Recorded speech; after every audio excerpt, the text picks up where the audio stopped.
These are the people who we are evaluating as life partners, lovers, people who we're going to share ourselves with, people who, if the date goes well, it's going to spill over into something delicious and juicy and magnetic and incredible. And if it doesn't, there's this feeling of, oh, well, we should probably never talk to each other again. A lot of this comes down to manners, courtesy, respect, and treating someone the way you would want to be treated.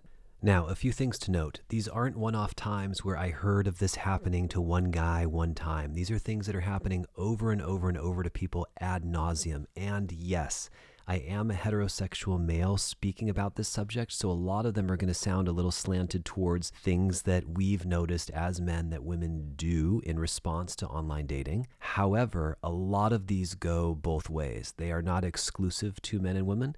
And as always, I'm happy to sit down with someone who feels very articulate about some of the very serious and obvious deadly sins that males do as well. So know that it's not meant to be exclusively slanted in one side.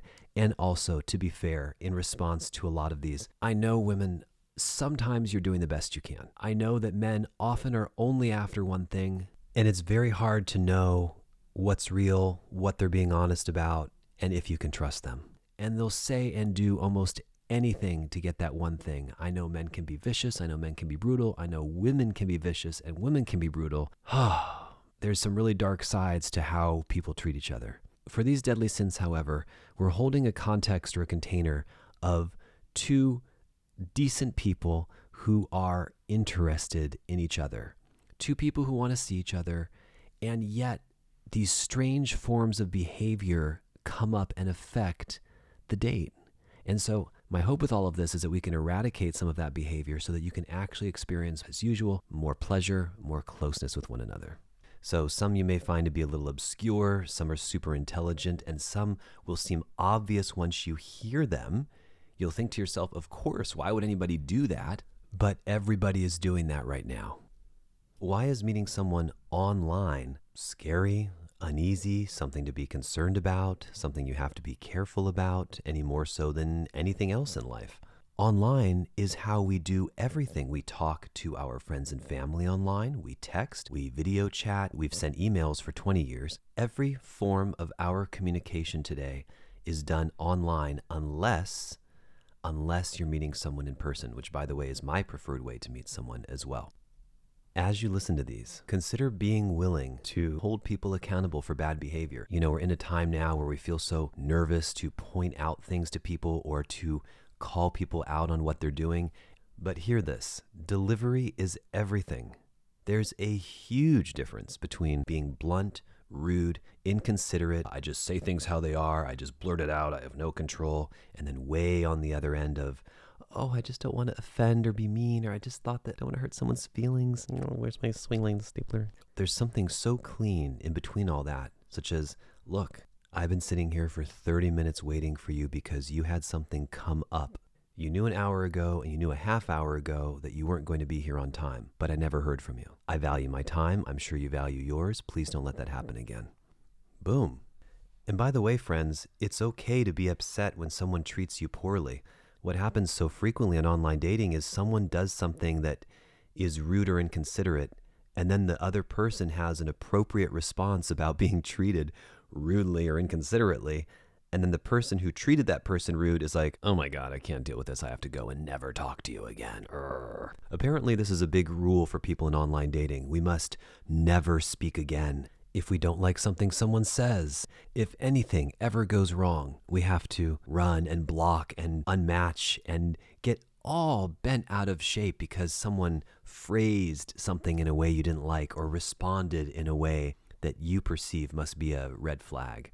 Now, as with all podcast episodes, there's a disclaimer. No one should tolerate horrible behavior, and I certainly wouldn't be telling you to be wonderful and sweet and nice and loving to someone who's being completely obnoxious, rude, or inconsiderate. But the lesson here is knowing that it's okay to stand your ground, stand up for what you believe in, no matter who you are, and not accepting bad behavior from people. And if a person can't handle hearing that, if a person has to run away or freak out or never talk to you again because you called them out on being late or some other form of bad behavior in a respectful way, then you're doing yourself a favor by no longer interacting with them. So without any further ado, I thought to myself, what would be a better way to jump into a podcast like this than by giving our listeners an incredible poetry reading from some of the different online profiles that I've come across as I was doing research for this episode. These are unaltered, real profiles being read by yours truly, not selected for drama, but just in the order that I came across them from around 5 different online dating apps. This poetry reading will last approximately 10 minutes from this point, so about 15 minutes into the episode should you wish to skip the poetry and get right into the meat of everything. Let's begin with Sophia. Her heart and true nature wish to express the following. It may make me sound like a whore, but as long as you open and hold my door, I will straight up fuck you then and there on the floor. Follow my Instagram account. Let's see if we can arrange something to happen. Our next author is a 25-year-old whose breasts are dangling out from the bottom of a Band-Aid top in her profile picture. Dads love me. Bella's occupation is a boss. She's adventurous, travels, she's a chill person, and is down for someone chill, but also spontaneous. Also, she's constantly deleting this app, so if you want her number, text her on the number that you don't have. Another includes her Instagram as the first thing you see, so that every known person in the universe can have it, and writes, Big Booty Judy. If I ignore you on here, please DM me multiple times on Instagram, so I could ignore you there too. Oh, that's why she shares her Instagram. Erica writes, tall Asian girl, aspiring Disney pass holder, crying my eyes out emoji. Of all the things in the world that Marielle might share about herself, she wants you to know, I'm never on here, so you're probably better off hitting me through Instagram, TBH. To be honest? Kayla says, round of applause, here we go again. This beautiful girl is showing us her blonde hair with just a kissy mouth and her nipples poking out of a braless top. I am new to the area and would love to meet awesome people who like doing cool stuff. Addie's profile picture is of her in a bikini and her hand sliding up her thigh. Her profile says, just talk to me and find out. I'm too pretty to need a bio. Just kidding, but only a little. Black heart. Dead rose, black heart. The most important thing for you to know about Nina, whose breasts occupy over 80% of the image because they're so large, Mexican and white, vegan, 5'3", Snapchat and Instagram handle. Elizabeth shares, I came here for the dick pics and disappointing sex. So far, everyone's been able to deliver. Music, politics, and Instagram handle. Let's grab a drink. That one actually cracked me up. Good job, Elizabeth. This girl has a profile picture of herself squeezing her breasts together and showing off her midsection. Open relationship, smiley face. I check this app occasionally when my boyfriend, not really on top of his game, laughing my ass off, messaged me with a cool date idea. And here's my Instagram. Of all the personality traits that this woman could have shared, who's a partner business manager at Hewlett-Packard, she writes, 5'9", and I rock 'em red heels. Roxana brings to the table, just looking for someone to fuck with my vibe. Smiley face with eyes closed. Athena is showing off a photograph of her iPad and nipples poking out and writes, add my snap. I'm never on here. Probably won't message you first. Polyamorous open relationship. Don't be a fuck boy. Woman crossing her hands. And then we come across Tiffany. I love, heart. Authenticity. Try it. Be direct. I'm rather untraditional. Kisses. I pride myself on how I follow my heart. Often. I'm highly intuitive. It's not how smart you are, it's how are you smart. Think about it. Be honest and tell me the real reason you swiped right. Do you want to get to know me? Do you just want to sex me? Do you just want to be cool? Wow. Now that's someone I'd love to meet. Our next masterpiece comes from Billary, a derivative perhaps of Hillary, I'm not sure. I'm a Sagittarius, retired tattoo collector. I'm hella regular. I'm not on here for followers. I'm not a cam girl. I don't have hella followers on social media. All that does sound great, but I'm just a badass low-key chick. All my photos are my most recent. All of my super likes are accidental. Oh yeah, I'm also what people call high maintenance, but you knew that already. Here's my Snapchat, here's my Instagram. Anna is sitting with her elbows on the table, gazing sultrily into the camera. She speaks directly from her heart when she says, I love spaghetti and swimming. Another girl shares, roast me. And yet another says, new number and new profile. Good vibes, good music, not into big girls, swipe left. Another writes, here for a good time. Your life is either defined by the system or by the way you defy the system. I don't see nothing wrong with a little bump and grind. Winky face. Okay, R. Kelly. Here is a photograph of a girl wearing a t-shirt which is tied highly above the waist and a thong that sits high on top of her waist, showing off her thighs and belly button. Her profile reads, Dads love me. By the way, what the hell is hashtag daddy gang that every girl is using in these profiles and on Instagram? Aurora would like you to know that she loves dogs, wine, pizza, and swings, and hates everything. Ollie shares with us, this comes in handy when I'm bored. If I send a message, I'm even boarder. We're, not we are, more likely to match if you super like, face with no mouth. I'm not down for hookups, so don't waste your time. Woman crossing her arms. I'm super goofy and just want someone I can hang and go out with. Praise the Lord. Oh, I'm tall, 5'4", and since you're shorter, you can be my fun-sized friend. Amberly shares, looking for that special someone to take me to Fogo de Chao and let me call him daddy in public. Another writes, blink twice if you think I'm cute. Yes, I will go to your family work events and pretend to be your girlfriend of 2 years. Let's get food. Can you tell I love Snapchat? If I swipe right, I definitely want to eat cake with you. Another girl shares her Snapchat and writes, I make my own money, but I love being spoiled. Princess emoji. I like girls who like girls. This one was pretty funny. Jana writes, occupation, bounty hunter, 'cause I'm coming for you.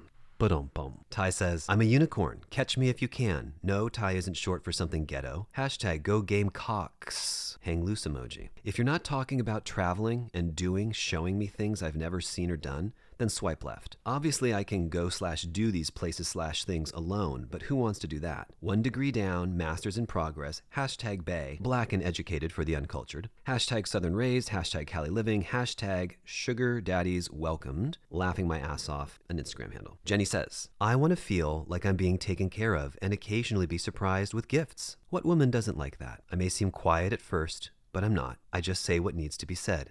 Clear communication is very important to me, although I am more of a listener and an observer. Another girl writes, I'm 29 years old, very much so single and finally ready to change for that right man. Don't be shy, shoot your shot, you never know. Ash says, so I've been told that for me to find anything I have to stop pretending to be someone I'm not. So first off, if you message me, you agree to set a meeting after 3 days of talking because that makes me feel better. If you don't like 80s music, that sucks, and you should. The only thing Amanda wants you to know is, let's get weird. Another girl writes, add me on Snap and don't waste my time. Message me if you're trying to spend money on me. Cash at me a surprise. Here's where you can send me money. This girl says, I'm funny, smart, sarcastic, 36 years old, and looking to have fun. Jenny sends us her Venmo address. Yvonne tells us she's a Virgo, she loves tattoos, and she likes girls, and says, play with my tits, not my feelings. Tell me your best pickup line. And if we match, at least have the courtesy to reply. Another girl says, what is this word spa? I feel like you're starting to say a word and you're not finishing it. Are you trying to say spaghetti? Are you trying to take me out for spaghetti day? Madden starts out by teaching us about biology. She says, the mitochondria is the powerhouse of the cell. Egg emoji, rainbow flag emoji. Dancer and graphic designer, just a girl with an appreciation for cartoons, art, and the unexpected. The best compliments come in the form of Venmo notifications. The most important thing you should know about Naomi is that she hates beer and loves pineapple on pizza. She's just looking for new, interesting people to have fun with, not looking for anything serious, as long as you're putting pineapple on her pizza. Bella says, Spanish, devil emoji, looking for fun, eggplant emoji. Julie has provided us with a kissy mouth face, a filter, and breasts so large that they occupy, once again, 80% of the screen, and a wedding ring. Another writes, I'm 5'9", chickie with a dicky, chick emoji, plus hot dog emoji. I'm not too active on here, so I'm sorry in advance for lagging. Also, I'll probably never notice you unless you super like me. Unicorn emoji. Cece says, just a washed up college athlete. I don't know emoji. A regular schmegular girl. I may not be the right one for you, but I'm the right one for food. Let's go get something to eat. Amy's a vegan, funny, 5'8", must be a gentleman, nice, funny, chivalrous, love animals, strictly monogamous, must be financially stable and know who you are, no hunters, fishers, smokers, emotionally unstable, and hypersensitive people. Reply with 666 if you've read this. Follow my Instagram, and only if you support what I'm interested in and what I do. That was a completely random sample of profiles. That wasn't hand-picked or hand-selected. I didn't look for the worst or the weirdest or the funniest. That was what came up, person after person after person. This is dating in 2019. Your profile, even though you might think no one reads it, even though you might think people are only interested in one thing, it also says a lot about you and what you want or what you don't want. So I want to conclude this section with something I find to be very attractive. It's Closeness approved. And it's from a girl named Chris who writes, I just moved to the LA area. I have a great life. I'm happy and fulfilled. I'm attracted to people who are confident, down to earth, funny, chivalrous, and have depth. I have it together, and I'm looking for someone who is connected with themselves and knows how to communicate. I'm a very positive, smart, optimistic person. The last book I read was A Celestine Vision. Please only message me if you would like to meet me in person and are the type of guy that likes to open doors and pull out chairs. Wow. Even if you don't like opening doors and pulling out chairs, how could you not love a profile like that? So what I've found is after years and years of doing social experiments and tests and seeing what's out there and what people say, this is the unicorn. This is the rare find when you're on these dating apps, is someone who knows themselves, likes themselves, is confident, has standards for herself, and is very clear on what she wants. And that is an excellent jumping off place to begin the deadly sins of online dating. Number 1, disappearing from a conversation before it has a natural chance to finish. This means you've engaged in some sort of text conversation. You've matched, you're talking, it's going well, purportedly, and then you vanish. This means you either open a conversation and someone replies back to you and you never talk to them again, or you're in the middle of a conversation and then you just vanish from it without any indicator of what happened. Maybe you'll pick it up later, maybe you won't. What are some solutions to this problem? It comes down to sending a simple message. I'll message you back in 20 minutes, or hopping in the shower, let me talk to you in an hour, or what's your number? I'll give you a call as soon as I finish up this one thing that I'm doing. Whatever message you might like to concoct, you can literally program your phone with 2 keystrokes to type 2 letters like ZZ and have the entire sentence appear before you, so you don't even have to use any more of your time. Text interaction is still a human interaction. We tend to think that because we're texting someone, we can be shorter, colder, but this is just not the case. When someone introduces you to someone else for the very first time, which is exactly what Bumble, Hinge, and all these other apps are doing, would you ever just turn around and walk away and completely ignore the person standing in front of you that you're being introduced to? It doesn't exist publicly. So much of this can be alleviated by asking yourself, what would you do if someone did this to you? How would you feel if someone did this to you, and would you like it? The answer is very clearly, of course not. So why would you vanish from the middle of a conversation 4 hours on end and possibly days with someone you just met when this is your first impression? And it takes less than 5 seconds to let someone know you have to go or you'll talk to them a little later. I can't begin to tell you how many pleasant conversations I've had with women that go extremely well, of course, via text, because for some reason people are scared to talk on the phone or scared to use their voice and send a voice message or scared to video chat.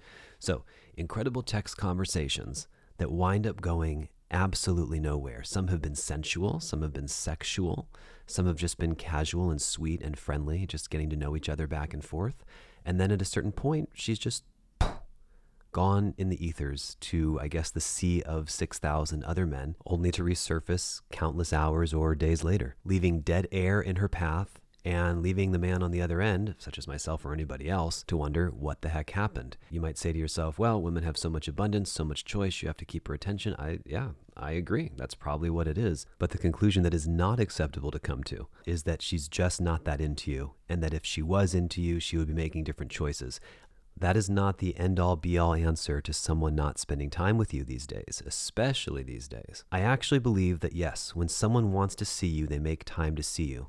But I also believe that we are in a new era where she could want to, she could like you, she could be attracted to you, she could be burning up to be intimate with you. And still, there's going to be endless fuss and reasonings about how life is hard. Mom called, dad called, sister called, a thing came up, a meeting I had to magically go into, even though I'm not in corporate America, another meeting I had to get into.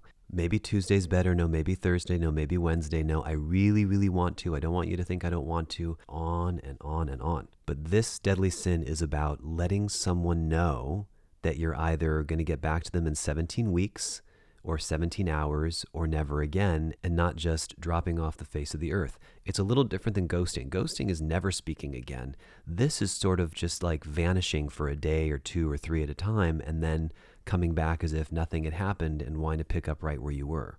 When you know what you've done those past few days. What's behind all of this is you're treating the other person as if they are irrelevant, as if they are a no one to you, and as if they are easily replaceable before you get a chance to get to know them when you are evaluating them as a potential lover or partner. So the takeaway here is, if you don't have time to send more than a sentence, If all you're physically or emotionally capable of doing at the moment is writing the word hi or hey, and if someone replies immediately back to you, don't send your initial response yet. Certainly don't send a response that says, hey, I'm busy, hey, I'm working, hey, I can't talk right now. Hey, I have no time to talk. I have no time to write anything other than one sentence about how busy I am, so I have the time to write this, but no time to write anything else. Good communication should never have a wall. What is a wall? It's something you can't pass by. It's a stopping place that deadens the communication where you can't move it forward no matter what you do. So it's like saying, I'm at work, full stop. I can't talk right now, full stop. Hey, you're super hot and sexy, and I think you're really attractive, but I just wanted to let you know I never log on this thing, full stop. You're unlikely to respond again. You're unlikely to call back later or text later and say, hey, sorry about that, I got so busy. You just put up the wall. This leaves the other person wondering, okay, where the heck do we go from here? As we talk about in so many other episodes, if you're not interested, say you're not interested, full stop. And guess what? It's so simple. It's so easy. Then it's done. And then there's no wondering what's going on. It is unfathomable to me that when people are presented with two choices, I like this person, so I'm going to move forward, or I don't like him, so I'm not, that as people, we continually mismatch the two and maybe show signs for one when it should be the other. It really is as simple as saying, I'm not interested. You never have to speak to the person again. And experience has shown that if you are patient with someone's excuses and always coming up with a reason why you can't get together, and you sort of endure through it, which is really not fun for either person, there can be gold at the end of the tunnel, but I'm suggesting there's just a better way. If you're not interested, don't begin a conversation and give compliments and be really sweet and be flirtatious, which is exactly how you show interest, and then vanish. I'm not sure how we got to a place where people who are actually interested think that sending a partial response or an incomplete sentence or something that just says they're unavailable is somehow going to move you towards a date. Can you imagine even if couples were willing to volley possibilities of getting together back and forth with each other and they only behaved like this? Hey, how's next Tuesday? I can't. Hey, how's next Wednesday? I can't. Hey, how's next Thursday? I can't. Hey, how's next Friday? Oh, I got a meeting. Why does it stop after the can't when you want to do it? So the takeaway here, stay in a conversation until it has a natural close or endpoint. If it's not going anywhere or neither person is waiting for a response, sure, then it's okay to stop talking. You know, we've gotten used to people just ignoring us or not hearing back, and we don't think anything of it. Some of us get hurt, some of us get offended, some of us get angry, and most of us don't care. Respect is simply about following through. Now, it's not about pussyfooting around the conversation either. You don't have to say, okay, I'll be right back. I'll talk to you later. In 10 minutes, I'm going to text you. But whether you're actually interested in spending any amount of time with someone, whether it's romantically, for dating, or purely sexual, especially if it's purely sexual. You know, it's so bizarre. I think people treat others worse when they know it's going to be something just sexual, right? We minimize it. It's just sex. It's just fucking. You're about to put yourself inside of someone else or take someone else inside of you. And here is where the communication gets the worst. Shorthand and minimal words and not talking and not following through and ignoring and not responding. It's like, sup, chillin', busy? No. Come over? Yeah. Now? Okay. See ya. Cool. You're about to do the most intimate thing on the planet. You don't think you can manage to have some communication? So it's maintaining this idea of if you want to spend time with someone, if you want to get to know them, if you like them, if you're curious about them, talk. Exchange some real words that can be found in the dictionary. Ask some questions. Show up for the other person. Show them that they can trust you and establish trust from the get-go. All right, that was quite a tangent, but as you can see, there's just so much on this subject that's important to understand. And the next few sins also are a little bit lengthy, and then you'll see later on in the episodes and future parts to come that they'll go a lot quicker as well. Deadly sin number 2 piggybacks on our first sin. Don't start swiping and matching with people if you don't have time, plans, or desire, or aren't in the mood to message them when they message you after you literally just swiped to match with them.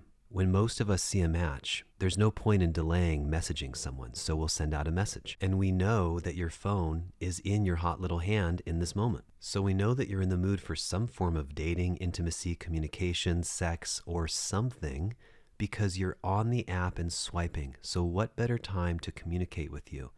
And then to have someone message you and you not message them back when we know that you just chose us, you just selected us, and you're in the mood for something like this. It's very bizarre to do this and then not reply for hours, days, weeks. It again comes down to this separation that people online are somehow not real or don't deserve as much respect or caring or concern that you would give any perfect stranger who you were speaking to in a store. If someone gets asked out in public, no one is going to stand there with a blank face for 4 hours straight looking at them, or just turn the other way and go do something, and then maybe 4 days later come back to the same place and say, "Oh, I'm ready now on my time and my terms. Please stop whatever you're doing. Now I'm ready to talk to you." Right? You would communicate, you'd say something. So the takeaway here is if you're going to get on a dating app, invest time to date. Invest time to talk and communicate and flirt and be playful, but don't swipe for attention. Think about what that really is. What does it do for you if you get 20, 30, 40 matches? What does it say? Every guy is swiping right. Every person is trying to meet you, date you, sleep with you, what have you. So it's not really validating for you exclusively. What's more interesting is having a great connection. Look, especially for girls, we're trying to show each other that we are a real person, that we exist, that we are a good person, and that we're someone that you can trust. How can we establish all that if you're terrified to have a phone call, terrified to have a conversation, and terrified to move anything forward? Doesn't everyone want a baseline of trust? Don't you want to know you can trust the person you're about to sleep with, date, or experience some one-on-one time with? Don't you want to know that they're clean or don't have a disease or details about them that don't make them shady, etc., etc.? Of course, the answer is yes.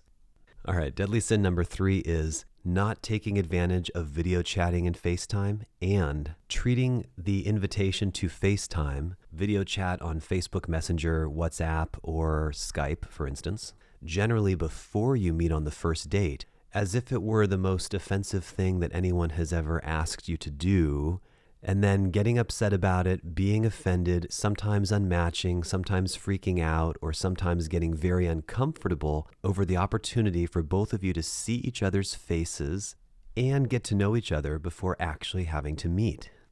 If you're a woman going on a date, what's the most important thing to you? I'll tell you because I've heard it a million times. Number 1, you don't want to be hurt. You don't want to be killed. You don't want to be in a situation that makes you feel uncomfortable or unsafe. You want to know that you feel trust with someone.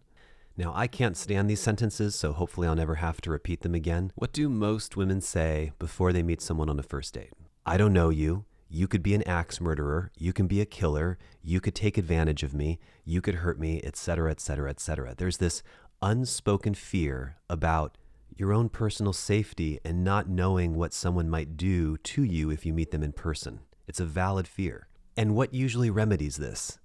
If you meet in person naturally, if you met at a bar, at a restaurant, at a shopping center, then there doesn't seem to be this concern if you've had a little bit of time to spend with the person that they're going to harm you in some way. When you meet someone online, you don't have the luxury of seeing them in person first, but what gives you that opportunity? What would go miles to help both people feel safe before actually meeting in person if they haven't met yet in person? The incredible ability for us to talk online and video chat first. What else don't you like? You don't like coming to a guy's house right away or inviting him over to yours or giving him your address because that might also make you feel unsafe. Sometimes you don't have time to go out and even meet for coffee. Maybe you have a really busy schedule that week. You're a very what? What's your favorite sentence and status update? Busy girl with so much going on. So you want to feel safe. You want to feel comfortable with the person. You want to be able to focus on things like feeling relaxed and feeling calm and being really able to take the person in. For a lot of people, first dates make you really nervous when you meet someone, especially if you're in a loud public place and you're asking the usual 20, 30 questions back and forth. What do you do? Where are you from? Do you like your family? And you're super secret testing like red flag questions where, depending on how he answers, lets you know if he's a match or not. How do you get along with your mother? And do you get angry easily? And how do you treat the waitstaff?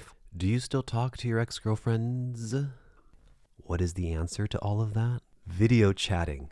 I can just hear countless women across the world cringing at the idea of their face on camera or having to show themselves to someone else who they potentially want to see as a date, who they potentially want to sleep with, and who they potentially want to have a relationship with. It's kind of funny. So why is the idea of FaceTiming or video chatting an incredibly exceptional option, a phenomenal choice before meeting someone on a first date? And in all sincerity, for all the other times that you want to talk to someone when you don't want your point to be lost or you want to have a meaningful connection? Well, number one, being in the comfort of your own space, your own room, your own living room, a restaurant, a friend's house, anywhere that you might want to be. We all love convenience. We all love not having to be bothered or having to get out of the house or having to leave. How perfect is it that you can meet someone without even leaving where you are? And being able to look into the eyes of the person who you're going to go out on a date with and talk to them sincerely, authentically, with emotion and smiles and all of the things that make up who you are. You get to see how he breathes, how he moves, what his gestures are like. You get to see all of it. And I cannot begin to tell you how important that is. Naturally, my own personal experiences with FaceTime have gone one of two ways. Either the person freaks out, hates it, gets offended, as I mentioned earlier, unmatches, has all like a conniption fit about the invitation to do so. It's really astounding at how offended people will get when you offer them the opportunity to connect. And then the other half have always been more than accommodating, more than happy to do so and pick up the phone right away with a smile on their face. Hey, well, hello, nice to see you in the real world. And now the conversation can ensue. The depth of conversation that I've had with women that I've spoken to on FaceTime first has always been better. I mean, just to state the obvious, you see the person with your own eyes, so you're taking in so much more about them. You see their mannerisms, how they move, how they breathe, how they talk, and you might say, I don't want someone to know that much about me right away. Well, if you don't want someone to know that much about you right away, then you certainly shouldn't meet them on a first date where they're going to be able to take in even more information on you. And you certainly shouldn't be on a dating website where the entire purpose is to take in information about someone and evaluate them as a romantic or sexual partner. So I'm a big proponent of FaceTime, not just because it's my preference, but also because I feel like it keeps you safe. It gives you a sense of the person before you meet them. It lets you know what they're getting into. And my very favorite reason, because almost every dating profile that I've ever come across, where I've met the person in public, tends to look in person 40% worse than their worst profile picture, which we'll get into later. But I will quickly say, saying something like that is not a judgment or telling someone that they're ugly or less appealing. It's just a fact that when people try to enhance themselves with blurry images, filters, angles, and so forth, they're trying to make themselves look better than they actually do. So it goes without saying that if their photo looks better than they actually do, and you see them in person, they're going to look worse than their photo. So the magic of FaceTime, the beauty of being able to see someone on camera for the first time, it goes both ways for men and women. It lets you know exactly what the person looks like without their filters, without their angles, without their lighting, without all of the manipulative ways to enhance your appearance that aren't really naturally you. And for me especially, I want to know who I'm waking up next to in the morning. I don't want to know what someone looks like after 3 hours of work with perfect lighting. I want to know what you're going to look like when I say hello to you in public. And I want to be attracted to that person, which if you're hearing this and you're having any kind of a bad reaction, this is the real you that I'm interested in, not the fake you or the put on you or the occasional you or the Sunday you. The actual you is who I want to feel a connection and attraction with. So if you have the opportunity before a first date, push your boundaries a little bit, see if you can find comfort or a good angle while you're video chatting with the sun streaming down in your hair, whatever you like, and you'll see a big difference in how your interaction goes. All right, number 4. And this is less of a deadly sin and more of a public service announcement. It's more something that needs to be said and comes up in more ways than one and very frequently. So, gender and how we handle it is a huge topic these days. And I'm not going to unpack all of it. I'm just going to narrow it down to 2 simple deadly sins in one. One for men who have become women, and one for women who are naturally and biologically women. Now, it seems to me that most people in the world, if they are heterosexual and pursuing someone of the opposite sex, would 100% without fail like to know if who they are about to date, go on a date with, or even possibly be intimate with is biologically a man or a woman, or if they have undergone some sort of surgery to become a man or a woman because they've always felt that way on the inside. This seems like a pretty important thing to know, right? I would say personally, I can't think of something more important to know than a detail like that. And after agonizing on how to present this and doing countless takes and narrowing this deadly sin down from like a 30-minute discussion down to hopefully less than a couple minutes, it just comes down to disclosing, letting people know what's going on with you. And so many people don't say a peep on their dating profile. I would say maybe half actually say trans girl here, trans chick here. One of the best ways I think you heard me say earlier was when someone said chickie with a dickie and making it into something fun or playful. But then the other half just look as beautiful as they possibly can look, and that's it. There's no disclosure, no advisory, no statement, no simple word. Even TS, I think, is commonly used now. But I really want to invite people to disclose what they have going on for obvious reasons. But even if it's not so obvious, I feel like, masculine energy can get very threatened or hostile or angry or upset. And it's like, why mess with fire? To me, it just seems safe and smart to disclose. And also, if you don't, there's a bit of a feeling like feeling tricked into not knowing something, and for your own peace of mind of not wasting your time and anyone else's, letting them know in your profile or in some chat or text messaging immediately, like ideally in the first conversation you have, that that's what you have going on. So no one gets emotionally hurt, no one gets their hopes up, and everybody is on the same playing field, so to speak, with what we're getting into. Also, if you are trans, it's going to save you a ton of time because most likely when men are matching with you, they aren't expecting it. So it's probably going to take them by surprise. And then you have to weed through conversation after conversation.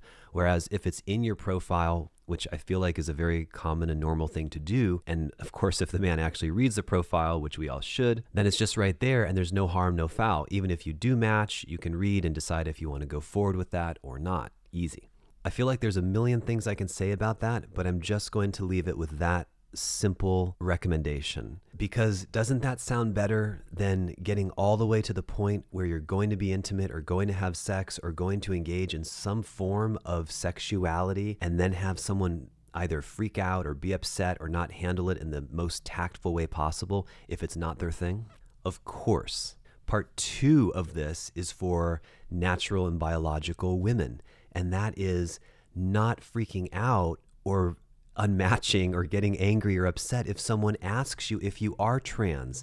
It's not that someone's asking you if you are a man or suggesting that you look manly. It's just that the way the men, they are so good at looking like women now that it's actually very hard to tell the difference. I actually keep a photograph on my phone, which I show friends once in a while, where I am just astounded. It's a stunning woman, and she's sitting next to a very attractive guy as well. So you've got a great looking guy and a great looking woman side by side, and originally they were both men. So it's not that someone's attacking you and suggesting that you look like a man if they ask you if you are trans. I feel like it's a valid question. I myself, growing up for a number of reasons, people used to ask me all the time if I was gay. I didn't unmatch them, yell at them, freak out, or throw a fit, but I did ask, what makes you think that? And I was very curious about what process they went through to arrive at the erroneous belief that they thought that I slept with men.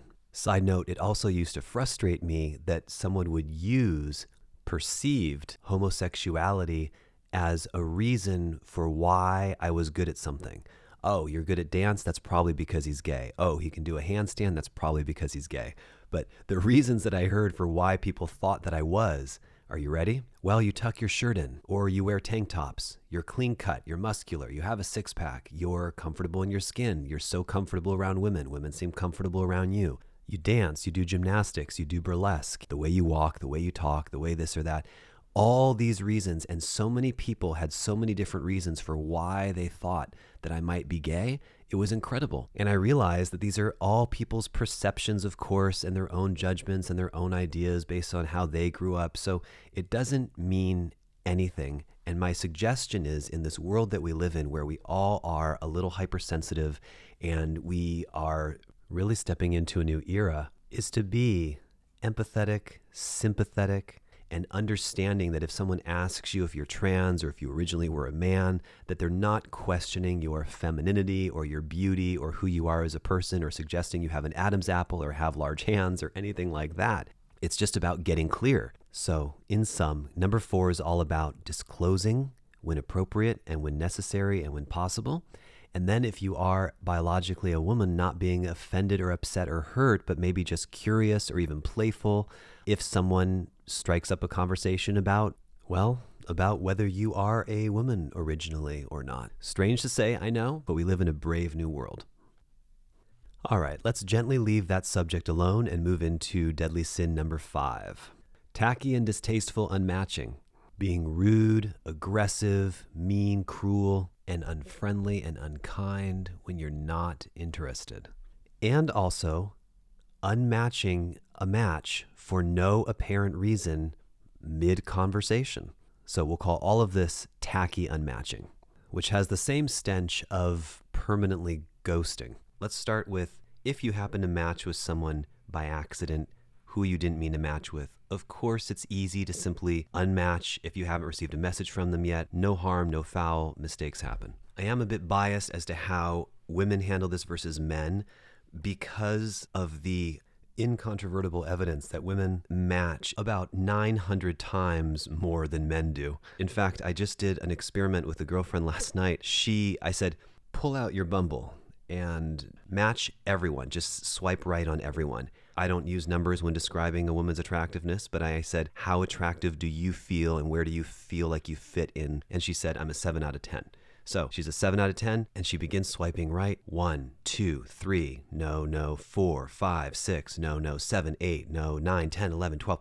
50 matches in like 2 minutes. Let that sink in for a moment about the incredible, vast amount of choice from one person with one app, with a thumb swiping to the right in only a few moments, and the kind of access that gives you to intimacy, dating, sex, whatever you like, the type of belief systems you might think about yourself based on how many men appear to want you and desire you. So in the real world, yes, women get hit on all the time. Yes, everywhere you go, you get attention, but not to the degree that it happens on apps. It's like 50-fold.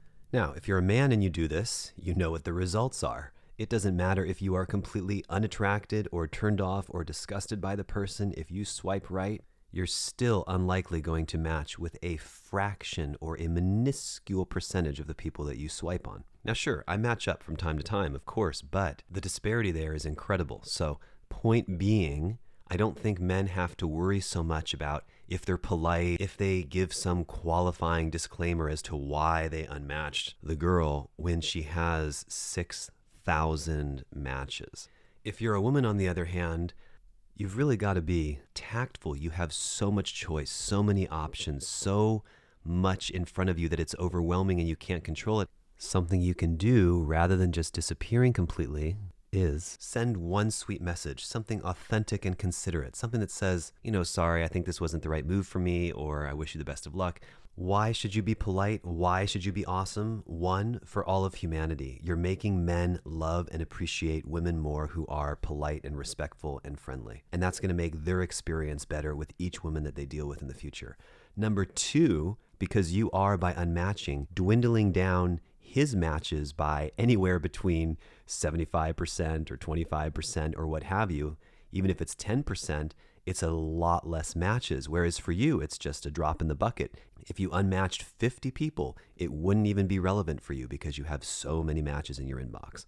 Now, for the meat of this, if you've matched with someone that you've been talking to for a little while, even 10, 15 texts back and forth, and you realize that you're no longer interested, obviously it's within everyone's best interest to eject before you meet and convey that you're no longer interested. But what you shouldn't do, what's insane to do, is to flat out unmatch someone in the middle of a conversation when everything appears to be going so well.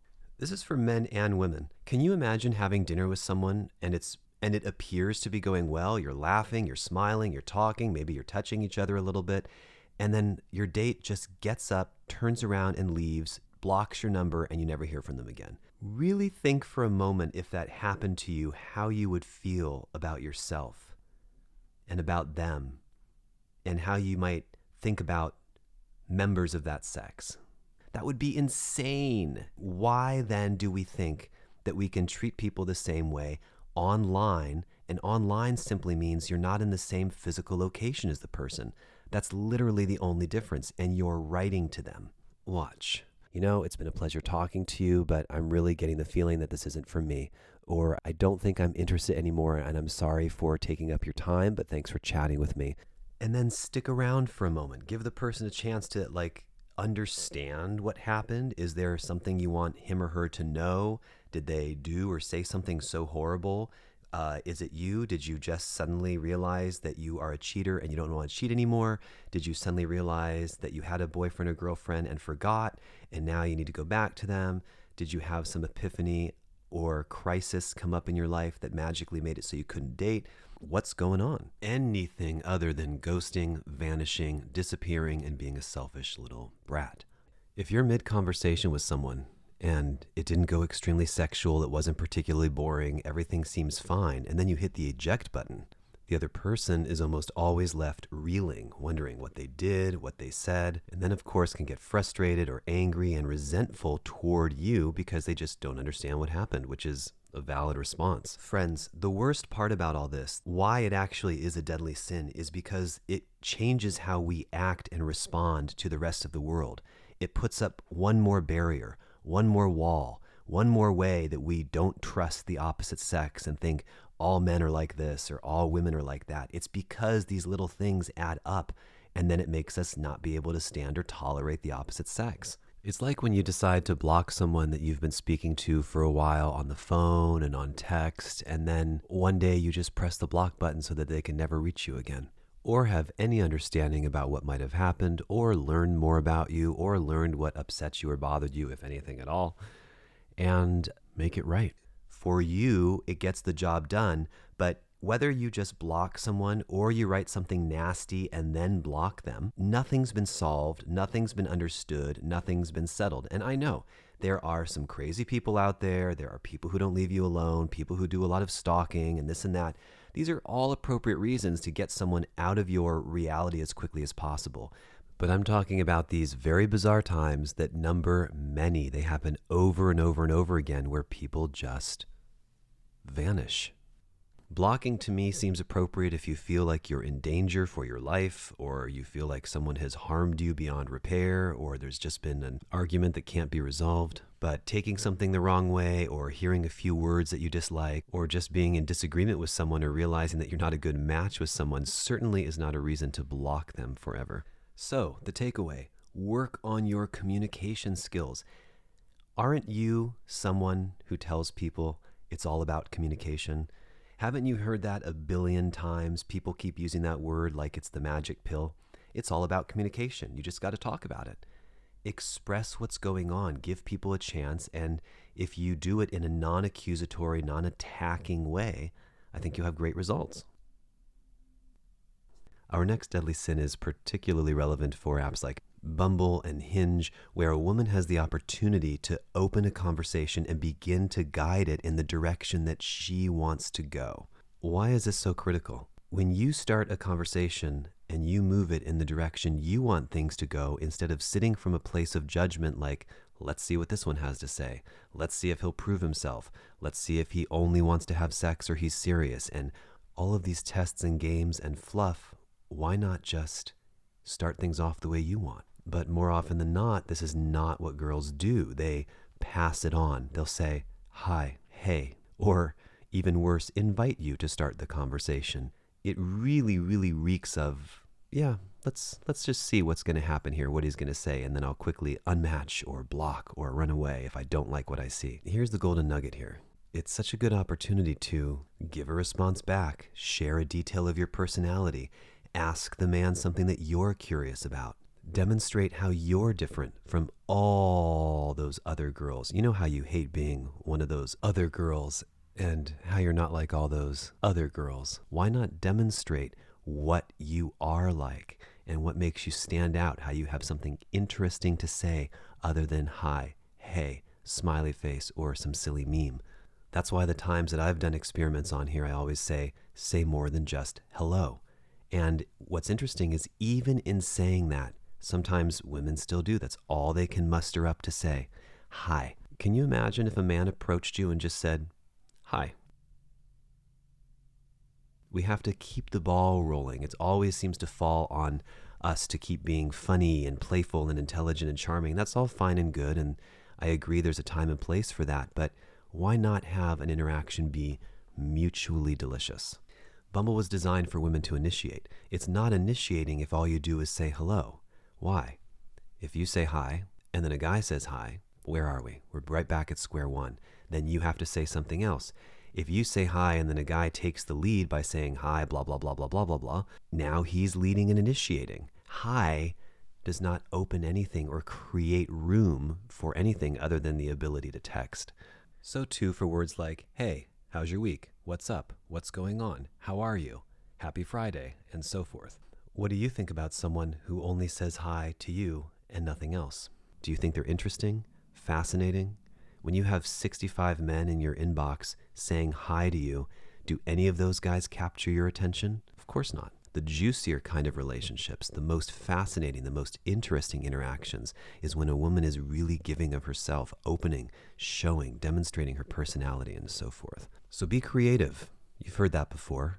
Share something unique about yourself and see where it goes. And just because it doesn't work with one or two or three does not mean it's not going to work with the next guy. If you ever match with me, I'll certainly engage you in a great conversation. Now, I've done a lot of testing and experimenting with this for those who insist on only saying hi despite me having it in my profile. Sometimes I'll test intelligence quotient by simply saying the word and when they say hi or hello. Sometimes I'll ask if there was more to that statement or if they weren't finished typing yet, if that was a sentence fragment, perhaps an incomplete sentence, or something didn't make it through, or any combination that suggests like, look, did you have anything else you wanted to say? Or is the only thing that you are capable of mustering of all the things that you can say to a person for the first time, hi? Is there anything you wanted to ask about me? To me, that's such a great opportunity to be playful, start a conversation, make a joke about it, dive into something interesting, and yet all of these questions also have a poor response rate. Oh, did you just hear my phone go off? That was actually a message from someone on Bumble, and I've got to share Tina's opener, the first thing she wants me to know about her. You about your money, homeboy? When we examine Tina's profile pictures, she looks bored on a couch. She's making a face in the car with her mouth wide open, and she has her tongue sticking out and a peace sign, and her profile description reads Venmo, and her Venmo address. Would you all like it? Help a bitch out. 2 hearts, and apparently she's 7 feet tall and 2 inches and likes cats.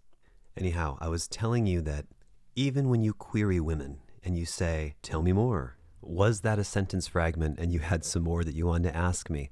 You girls don't seem to get it. You get scared or run away or freak out or yell and say all number of things other than having like a nice conversation. When online dating first came out years and years ago, I remember that the first thing any woman would say in her profile was, make me laugh, be my dancing monkey, do something for me. And so it's always interesting to me that when the tables are turned, there's nothing of interest done in return or even something remotely funny to start off a good conversation. To me, it starts out with a belief or an expectation that a good portion of our population believes, which is that women are somehow a prize or somehow someone who needs to be won over, pursued, chased, and then especially this phrase, proved to. There's a lot of people running around believing that men are supposed to prove something to women to demonstrate their worthiness. But who are you? Who are you really, Brant? Why are you so special? Why are you more special than your man? And what makes you the prize? And why do you think that you have more value than someone who would be your partner? To me, what gives a woman value is her absence of focus and awareness about how much of the prize she is in her grace, intelligence, caring for others, friendliness, being loving, being sweet, being thoughtful, the way she loves. That makes a woman a good prize. I just had a person message me who wanted to let me know that she was getting into a relationship and therefore was letting all of her matches know that she's no longer available, which is great. Maybe she didn't mean it like this, but I have to read you what it says verbatim. I'm down to be friends, especially because you can provide me with these insights. On the one hand, it's very flattering, right? It's saying, okay, I appreciate your intelligence or what you can provide. But there very much is often a one-sided, what can a man do for me mentality these days that I think needs to shift. We should both be doing things for each other, whether we are friends, lovers, husband and wife, in a romantic relationship, in an open relationship, whatever it is, it's give and take. That is the flow of life. As opposed to, where are you taking me? What are you doing for me? Are you buying me dinners? Are you paying to get my nails done? I need a spa day. I want a house, a car, a provider. This is your job. I'm just here to take and take and take. And what exactly is the reciprocation? Being cute? Being you? I think that if anyone heard men saying, well, I'm so intelligent, I make so much money, I'm so smart, I cook, I dance, I sing, I earn, I'm a provider, I'm great in the community, so you should just be lucky to have me and do whatever I want, while I just don't. Because I'm the prize, and I deserve it, and you have to earn your trust with me, and I should be given stuff because I was born a man. Even with all those qualities, who's going to say yes to that? Well, clearly a lot of people do, but I think you take my point. That's where the shift has to happen in terms of not setting the stage from the very beginning as trying to be more powerful or more important than someone else. Because even if everyone agrees with you that you are, even if there is a total power imbalance, it's still not healthy to come into a relationship feeling like you're so much better than someone else. So that was deadly sin number 6, and it strongly ties in, and we've talked about it a little bit with number 7, which is not asking anything about your partner that you might find interesting. This is such a big one. I've heard this one so much and seen it so much that I've done experiments where I've just tested to see how long I could keep a conversation going without a woman asking anything about me. And the results? A long, long, long, long time. In fact, I'm conducting one of these experiments right now, and I'm on week 3 of regular communication as she goes through her process, shares the ups and downs of her emotions, her world, her life, her story, her environment, talks about her day, tells me everything going on, expresses why today is or is not a good day to meet, and then I'll take it a step further. When pressed with, hey, don't you want to know anything about me? Her response, yes, tell me everything. So this deadly sin involves either asking nothing about your potential mate, lover, partner, friend, or even sex buddy, / asking the bare minimal, most basic, ultra basic questions.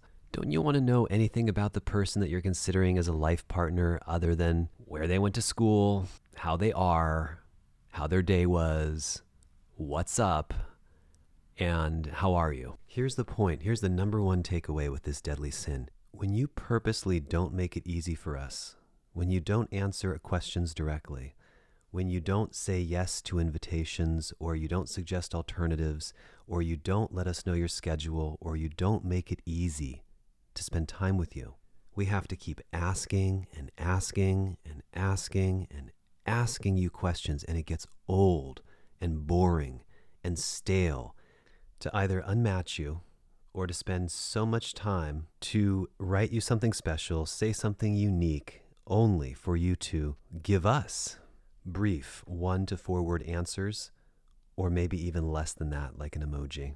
LOL. I don't know.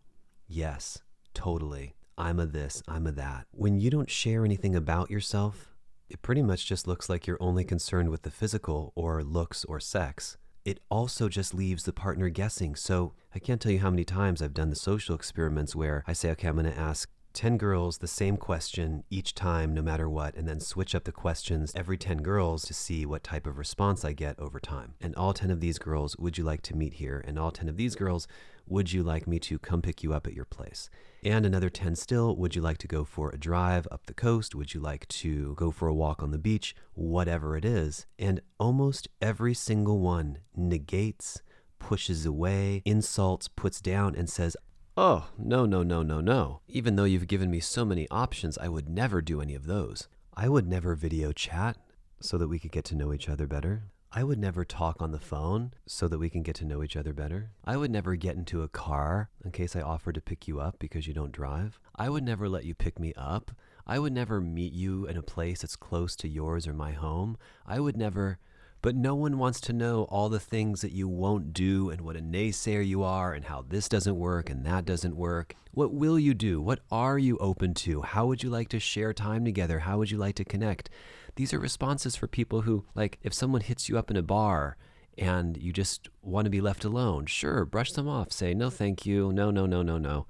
But when you match with someone that you actually like and you're communicating with, all the obstinate no's, in addition to having the deleterious effect of forcing the person who you're telling no to have to keep asking and asking and asking, it also doesn't move you anywhere. Because instantly it creates all this tension of what you won't do. Try to imagine if you were asking a man out and you said, hey, do you want to come to game night with me tomorrow night? And he just retorted, oh, I would never, ever go to game night with you. I'm not that kind of guy. Instantly, it creates all this tension about what he won't do, and now you're the bad girl for having even suggested something so terrible. How foolish for you to have not known that you would never do anything like that. You should have been able to read my mind and know exactly what I want.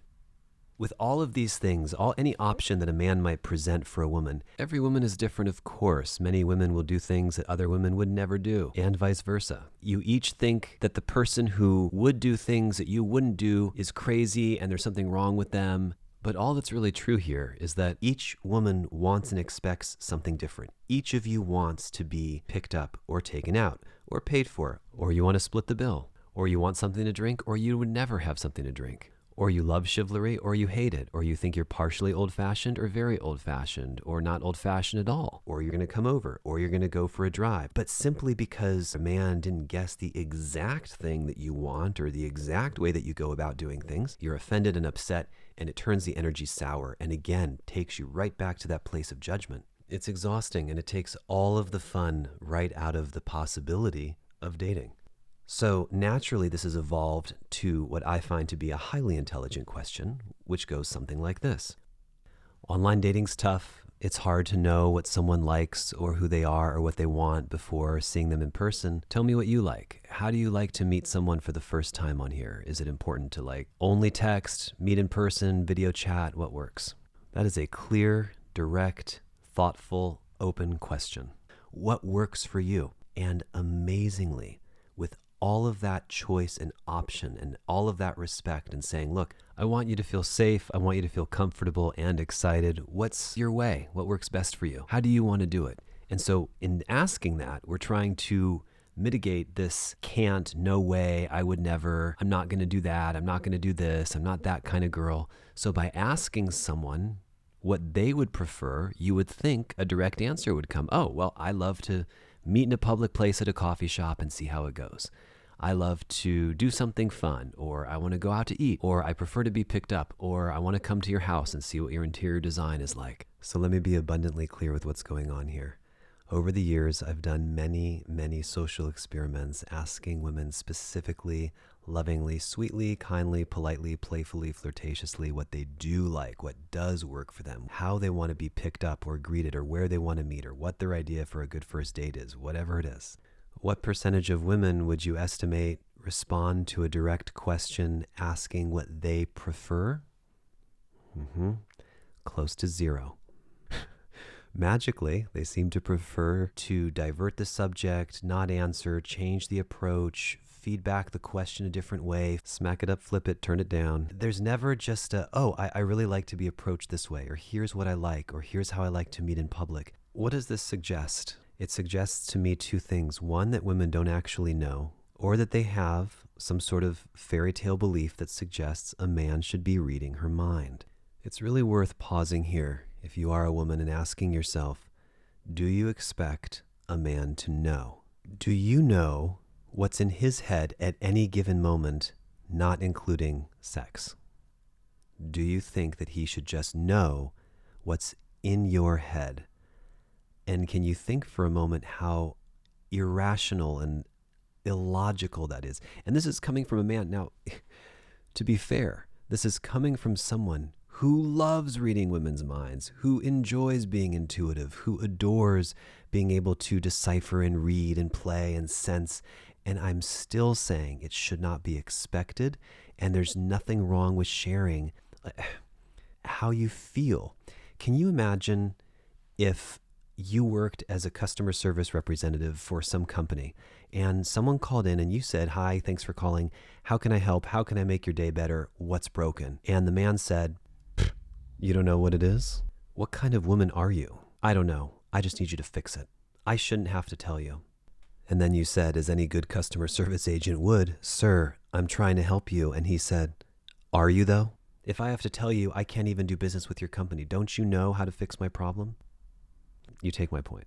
The paradox with people, with men and women, whoever we are, is that we have so many similarities where we all are the same, in the sense that we all want the same things at the core of it all. Love, many of us want a family, most of us want to feel happy or feel freedom. Freedom is the core of most of what we want, especially for men, and love tends to be at the core of what most women want. And that's why it's a misnomer to say we're all different. We are and we aren't, but we are different enough that we can only make certain types of associations and judgments, and we cannot expect someone of the opposite sex to know exactly what feels good to us, exactly what's on our mind and what we need, and it's worth taking that extra time to figure it out ourselves. Look, when I'm in bed with a woman and she asks me what I like, I don't shrug my shoulders or look coyly downward and bat my eyes. I don't say, "You should know that." I don't say, "Why don't you figure it out?" I say, "Look, I like being licked here, touched here, kissed here. I like this pressure, this kind of viscosity, this level of wetness, this type." No, I'm just kidding. I can be very, very specific. Wow. So we end this deadly sin by asking, is the only thing you're looking for sex? Is the only thing that you're bringing to the table your physical attractiveness? If not, and you want to be appreciated for more than what you look like, you want someone to know you, and you want to be appreciated for who you are, welcome to deadly sin number 8. Oh boy. Deadly sin number 8. No profile description of any kind in your profile where the description goes. No words, no phrases, no quotes, no sentences, no sentence structure, absolutely nothing in your profile. It probably follows that if you want to be appreciated for more than what you look like, you might want to write something about yourself.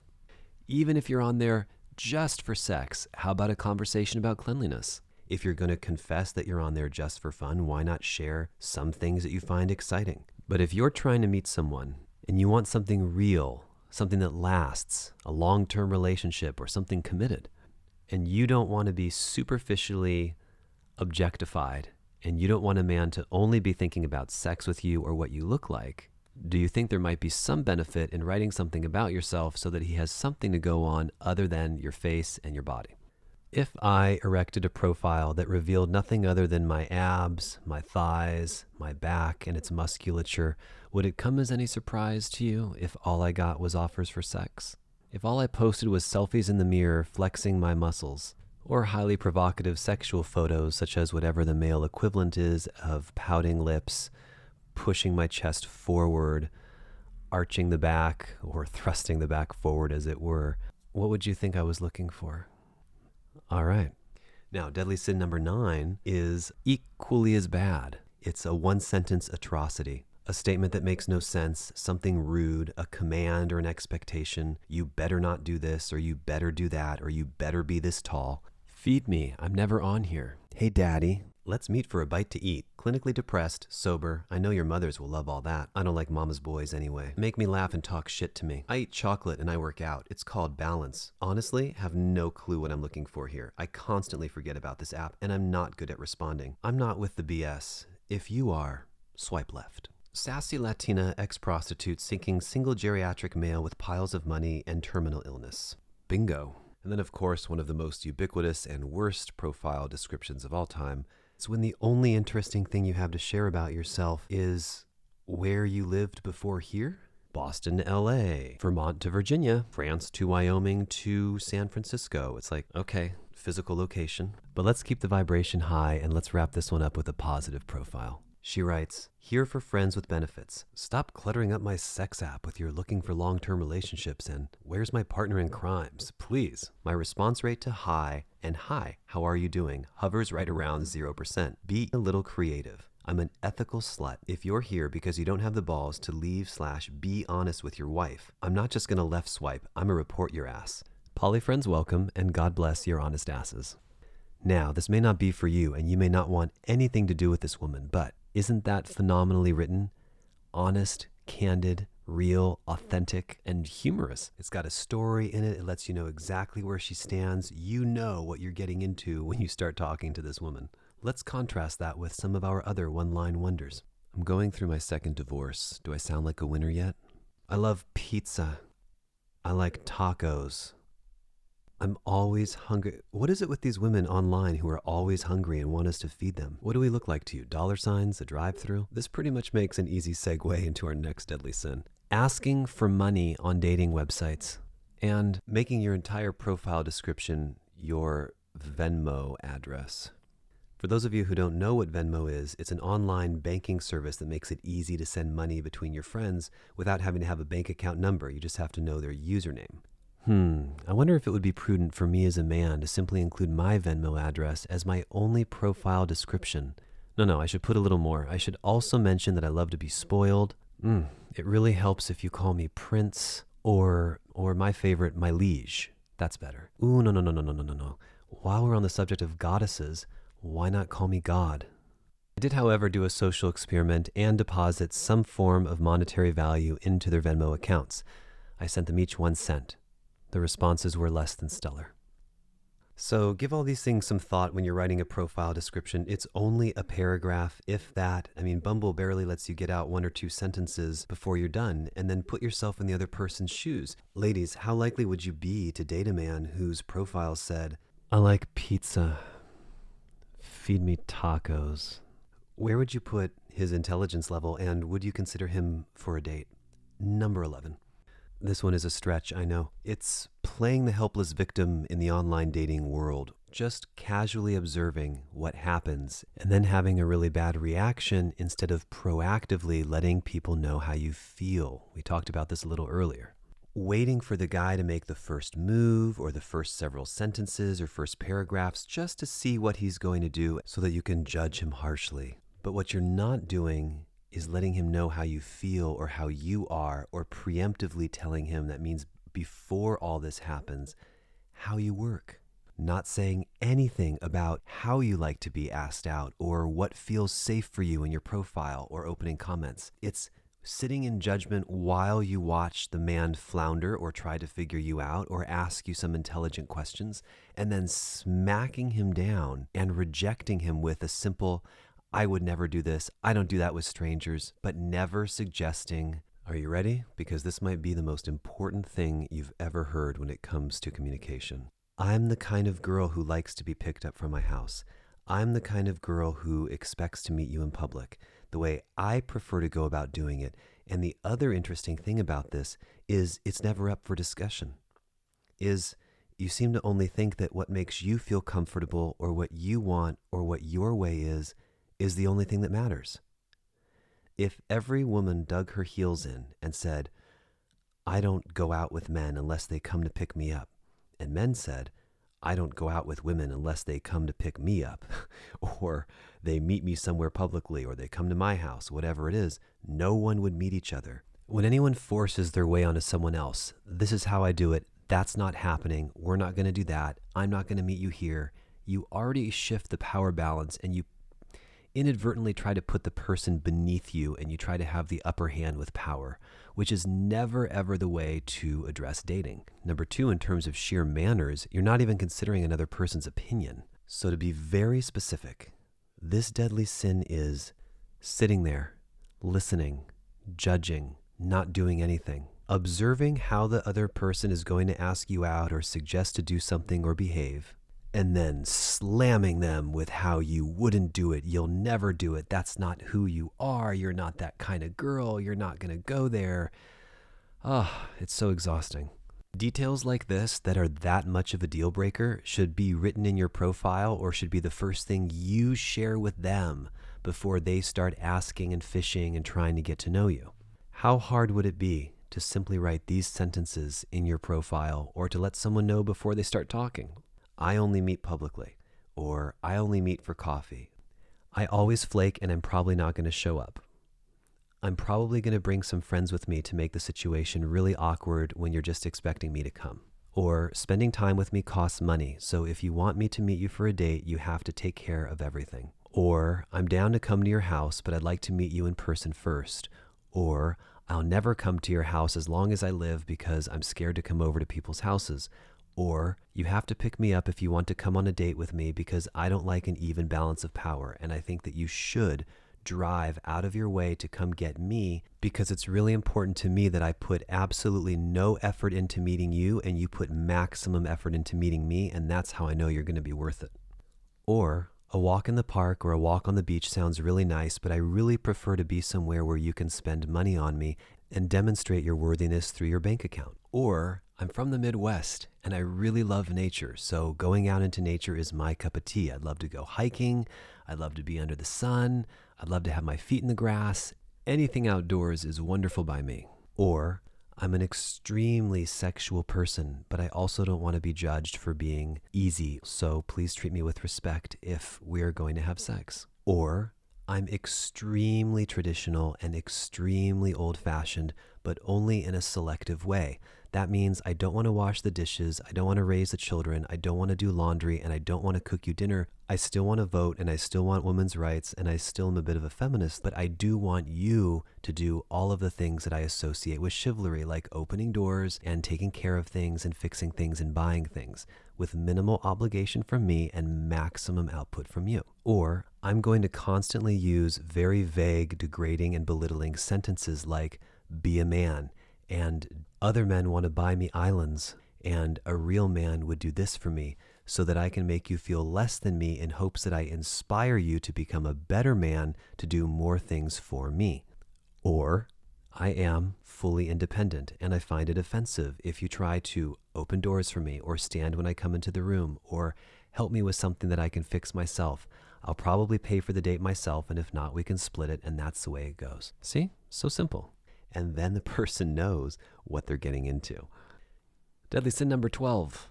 Today is the day that you get to stop talking about how bored you are with these apps, how boring everything is in your life, and how bored you are on dates, how you're never on here because you're so bored, and frankly, how boring you are. Imagine telling your friends the story of how you met your partner. I was bored out of my mind, and I had nothing really going on anyway, because life is so boring, so I just went out with this guy, and now we're together. Listen, the more people who upload fake profiles or who get on apps because they're bored or who never use them, or especially people who get in a relationship and then don't bother to delete their account, the more hopes you're getting up and the harder it is to actually find someone that you want to meet because you're just swiping through tens of thousands of unused profiles. Everybody loves to save time. No one likes to, what's the catchphrase? Waste time. So doesn't it make sense to use your time most effectively? Already we are thumbing through people at lightning fast speeds. Yes, no, yes, no, yes. How nice would it be if the ones we were actually looking at were available? So that takes us right into deadly sin number 13, which is something that we all forget to do once we meet someone that we like. And that's not deleting your app from the internet. So not just deleting it from your phone, which simply means you won't see it, but deactivating it and deleting it so the rest of the world doesn't see it, which is something that you want to do anyway, because the next time one of his friends or her friends sees you online because they're single, they're going to think you have some shady stuff going on.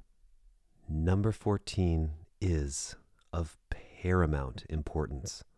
You'll probably recognize this deadly sin immediately if you've ever received one of the following responses in response to you asking someone who you know likes you, who you know is interested in you, out on a date. I can't. I'm busy. I'm working. I'm at the gym. I'm at a party. I'm out of town. I've got friends in from out of town. I'm going to the store. I'm going to sleep. I want to take a nap. I'm tired. I want to eat. I'm hungry. I'm not having a good day. Today's a bad morning. I'm not feeling emotionally well. My mind isn't in it today. Any one sentence blanket statement about how important they are, how irrelevant the other person is, and not even acknowledging the question that they asked you, which is, would you like to get together on this day and do this or that thing? Did you hear that? It's when someone asks you out on a date who you like, and they like you, and you don't even acknowledge their question. You just tell them what you're doing. The most important deadly sin that you will ever hear is when someone wants to spend time with you or hang out with you. You're so wrapped up in yourself that you don't ever suggest alternatives. Never suggesting alternatives. A different place for you to meet, a different time for you to get together, something else for you to do if you can't do the thing that you are being invited to do. This deadly sin is about never adding anything to your sentences that would make them complete sentences, such as the word but. I can't, but I can tomorrow. I can't, but I will next week. I can't because I'm here, so let's get together there. This quality rears its ugly head everywhere. I don't even want to say Craigslist because I know we all have an association about that. Let's say you're on OfferUp. You're in a conversation with someone and you suggest a place to meet, to buy something that they want to sell you, that they want to get rid of, that they don't want anymore, and they're going to get money for it. You suggest a place to meet. I should probably be using the word I for all of these. And they simply say, I can't. No thanks. That's too far. Notice that I'm only leaving 1 or 2 seconds of dead air, and already your brain is like, what's going on? Is he going to keep talking? Is he going to say something? Imagine people who just leave it like that indefinitely. How is it that when people want something, a partner, a girlfriend, a boyfriend, a date, money, they want to sell something, that they can't do better than a 2-word reply? Is it laziness? What is so complicated about saying, that's too far, but I can't today, but tomorrow. I won't be able to tonight, but I've got some time on Saturday. If I ask someone out, who I matched with, who I'm talking to, who likes me, who has flirted with me sexually, who has demonstrated interest, and for whatever reason she can't on this or that day, the only thing I want to hear is, I can't on that day because da-da-da, but I totally can on da-da-da, da-da-da, da-da-da-da-da-da, damn. Nothing could make a person happier than knowing when you can get together so you're not left, what about Tuesday? Can't. What about Thursday? Oh, I'm working. What about Friday? Like, think about what you're doing. Why would you want someone to constantly ask or beg like that? And also, this has nothing to do with people who don't like you or aren't interested. This is when you actually want to see someone and you're still giving those answers. If the person is genuine and they're not turning you off and you want to be with them, oh, for God's sake, give an alternative. Want to avoid a lifetime of pain and misery? Just simply suggest an alternative. In a sense, that has a lot to do with our next deadly sin, which is dealing with your emotions properly. Number 15. I can't tell you how many times I've heard this story from men. Men who are under the impression that the girl they're talking to is someone who's really interested in them. Maybe they've even met them before. Maybe it's a first date that's about to happen, but they've been talking and talking and the chemistry's there. But way later in the day or the afternoon, it turns out that the girl was having a hard morning. The hard morning excuse, or the rough morning excuse, apparently allows people to vanish, flake out, not answer, not respond, not say a word about your plans, everything that you put together the night before or the week before, Not answer your phone, not reply to text, not pick up the phone, not give a courtesy call, not let the person know you're canceling because you're having a rough morning. Almost inevitably, this is accompanied by a man having to call and text multiple times to figure out what's going on because she hasn't met at the designated place, or she's not answering her phone, or the date seems to have been canceled, but no one let him know. On the surface, it may sound understandable. Oh, leave this poor person alone. They had a rough morning, whatever that means. You should let them flake on you, let them ignore you, let them never call you, let you have to pick up the pieces. This is how life should be if someone's having a rough morning, is you should also suffer. No, friends. Ladies, if you took the time to come home from work or the gym or whatever, shower, pick out an outfit, get ready, put on some makeup, agonize over what you should wear, drive to a place, maybe it's cold out, maybe it's hot out, maybe there was some stress in getting there, wait for someone, and then 2 hours later have him tell you, oh babe, I had a rough morning, I'm not going to make it. Does it all just not matter because someone else had a rough morning and couldn't find a moment to send you a message? Is it totally cool to be stood up because someone had a bad day? Is someone's rough morning enough to not hear from them again? You're never going to have closeness if you're always running away and you never communicate what's going on to people. It might be none of their business, and yes, saying I'm having a bad morning is valid, but it's really not valid if you made plans to meet with someone and you don't know that they've had a bad morning until 2 hours or more after the time that you were supposed to get together. The funny, or better said, tragic part about all this is during your rough morning or your hard day or your bad day, your cell phone is not only close to you, not only right in your bag, it's probably been in your hand most of the time, and you've probably been using it to text or make other phone calls. And all you have to do is say hours before you're supposed to be there if possible, 30 minutes before you're supposed to be there, 15 minutes before you're supposed to be there. Hey, I'm sorry. As usual in my life, I've had 25,000 things come up that always force me to flake, be late, or put someone else's time on hold while you wait for me. I'm not going to be showing up today, and I know you've already been there waiting for me and we're looking forward to it, but I have to let you know at the last second that I'm not going to be there. How can you be so savage, Tari? You might be thinking to yourself. I'm glad you asked. I'll tell you why. In all of my years of dating, I cannot recall one time, not once, where I've had to tell someone after I was supposed to be there that I'm not going to make it, or at the time that I was supposed to be there that something came up, or before the time I was supposed to be there that something came up. So ladies, men, you know, something doesn't always come up.